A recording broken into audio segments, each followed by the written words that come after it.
All right, good morning, everyone. Wow. It's Wisdom Wednesday. Thank you for being with us today. So many great lessons in the world. You know, life is one long lesson. And we learn or we burn. We either learn the lessons of life, learn to master them, and then make those lessons work to help us get better, or we burn in the results that are not pleasant. So either learn or burn, one or the other. This is Dr. Herbert Harris. This is Wisdom Wednesday. You know, on Wisdom Wednesday, we deal with topics to help you get through to the next day, help you get through to the next way, to help you move on to another level of your life. We dealt with some of the incredible topics from our new book, The Life Lessons for Your Success. We've dealt with three real time busters: procrastination, self-doubt, and lack of focus. Man, those three things can take you out, undermine your dreams, and short-circuit your life. Today, I want to deal with a more subtle issue that many of us have, especially those of us who are on the path to personal development and self-improvement and entrepreneurship, all of those things where we are taking our lives into our hands to create it exactly the way we want them to be. And this is really about handling disappointment. I guarantee you, as you move along the way, things will happen that you did not expect and that you did not want to happen. Your expectations will not be met, and you will experience disappointment. Now, some people, disappointment can take them out. They can be so disappointed in the outcome, so disappointed in themselves, so disappointed in their people, that they stop trying. That's not the lesson of disappointment. So this morning, I want to share 4 keys with you for handling disappointment, recognizing that disappointment is a part of life. Every person experiences setbacks, unmet expectations, unforeseen challenges. Sometimes stuff just does not work. And the question is not whether disappointment will come, but it's how do we respond to it? That's the difference. How do we respond to disappointments? So 4 keys. Number 1, whenever things do not work out in your life the way that you wanted them to, accept reality without giving up. Now, what do I mean, accept reality without giving up? In other words, denial and resistance often prolong the pain. You know, I've seen people go like, I can't believe this happened. I can't believe the way this person treated me. I can't believe the way this thing went down. Acceptance does not mean approval. It simply means recognizing that it happened. It simply means recognizing the truth of the situation. See, once we accept the reality, okay, it didn't work. It flopped. The people didn't show up. The concert failed. Tyler Perry experienced this many times. When I used to manage the Dixie Hummingbirds, a gospel group, and they had a song that talked about when in those days, gospel music, the main income was from record sales when you perform. And they said, you come out expecting 500 and only 21 show up. And that you were spending that money before it walked in the door, and it did not come in the door. So disappointment means that we accept the reality now, but we free our energy to focus on what comes next rather than what has gone down already. Because the disappointment, that the experience cannot be changed. It happened. You blew it. There's a beautiful affirmation I love. It says, I accept what is, and I remain open to what can be. I'm going to repeat that. I accept what is, and I remain open to what can be. So that's step one. Step two, look for the lesson. You know, there's a perspective that we can take on life that everything is a lesson. We either win or learn. We never lose. We win or grow. We never lose. So many disappointments contain hidden opportunities for growth. I'm going to say that again because sometimes when you're in the middle of a disappointment experience, you don't feel that. But the truth is that many disappointments contain hidden opportunities for growth. So when you have experienced a disappointment, ask yourself, wow, what can I learn from this experience? What is this situation teaching me about myself? You know, in the life lessons, when we do the portion on procrastination, one of the things we find about procrastination is when you look at the results of procrastination, you learn a lot about yourself. Saying, hey, whatever that blockage is that keeps you from acting now, that keeps you from doing what must be done when it should be done, deal with it.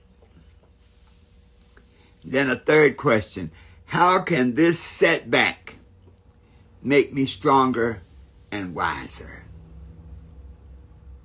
Every setback is a setup for a comeback.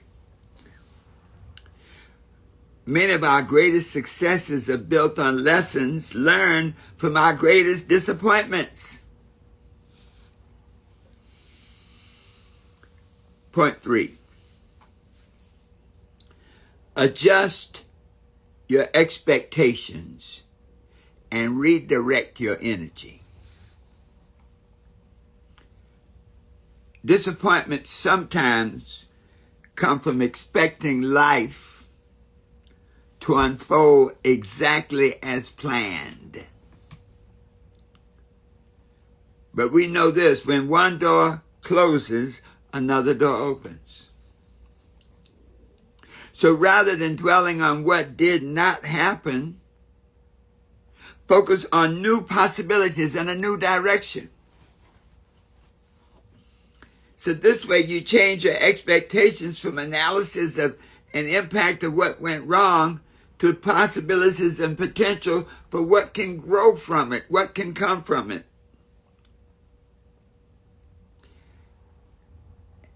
When you have a disappointment, look at it as just a detour. It's not the end of the journey. It's simply a detour. That didn't work. Go left. That didn't work. Go down. Go up. In other words, you never fail. You always learn. I love this affirmation. I release what was. I embrace what can be. Wow.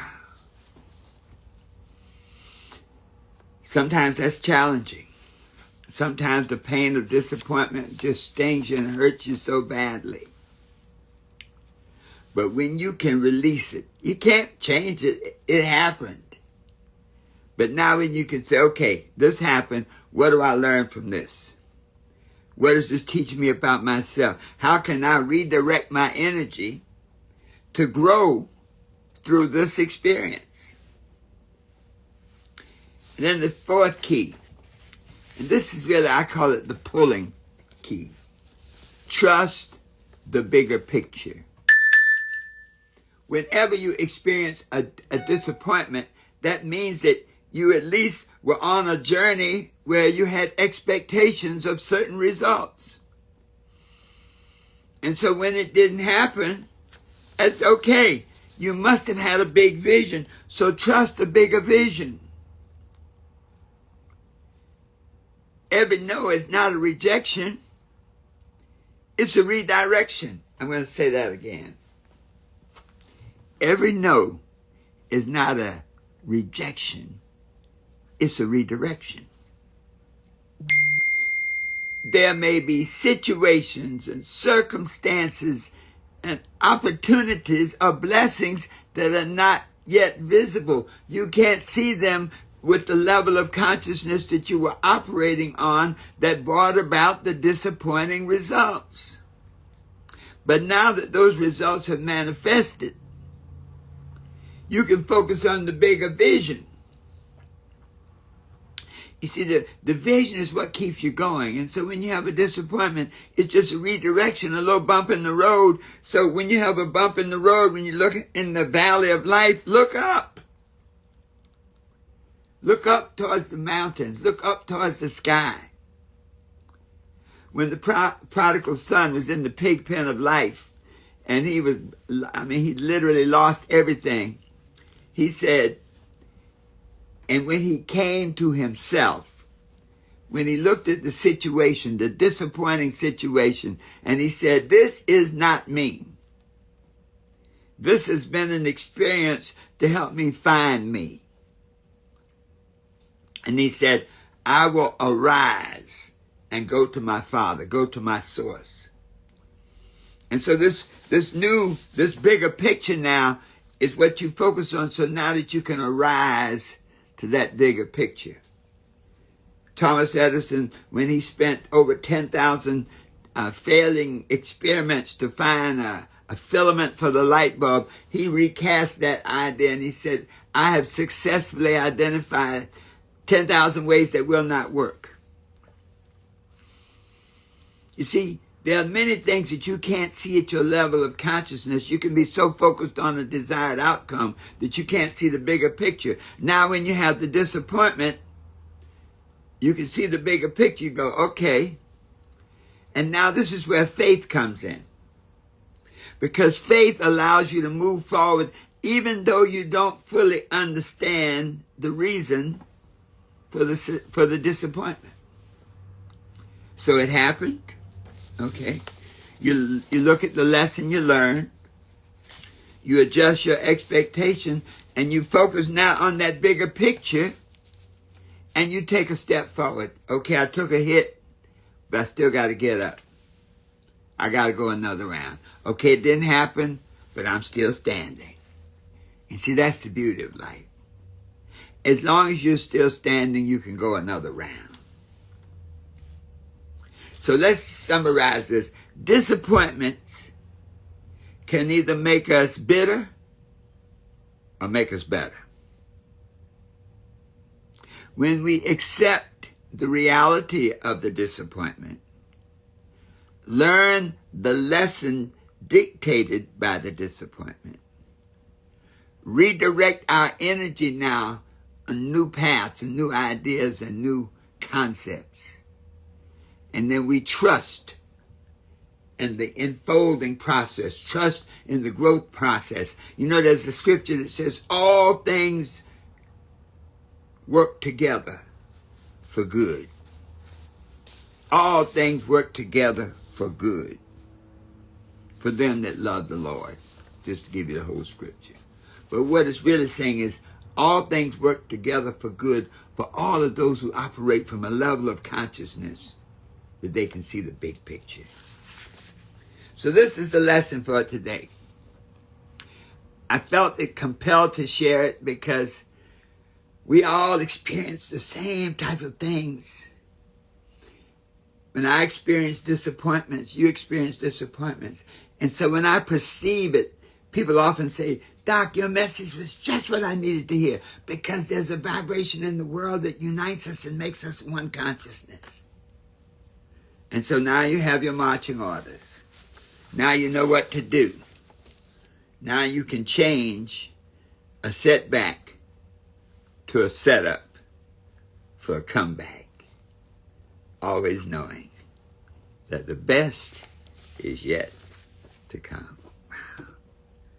Hey folks, this is Dr. Herbert Harris. Thanks so much for being with us this day. We appreciate your presence. We appreciate the fact that you've taken the time to come and be with us. Let me tell you something, folks. it's incredible to know that you'll be here every day. And I have to be here every Monday, Wednesday, and Friday to share with you. So be sure to visit our website, herbertharris.com. Be sure to visit our profile on Instagram. And if you're at that point where it's a what's next for you, where do I go from here? What are the next things I need to do with my life? Schedule a what's next consultation. Let's talk about it. You may need a coach. You may need help. So whatever you do, remember this. The best is yet to come. And so it is. Let's sing it on out.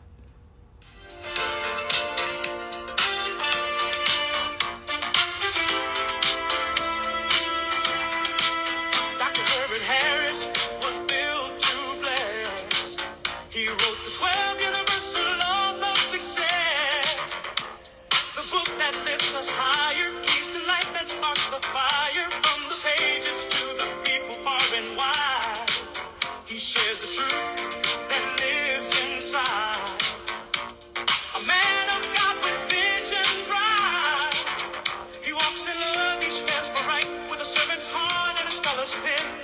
He fills us up again and again.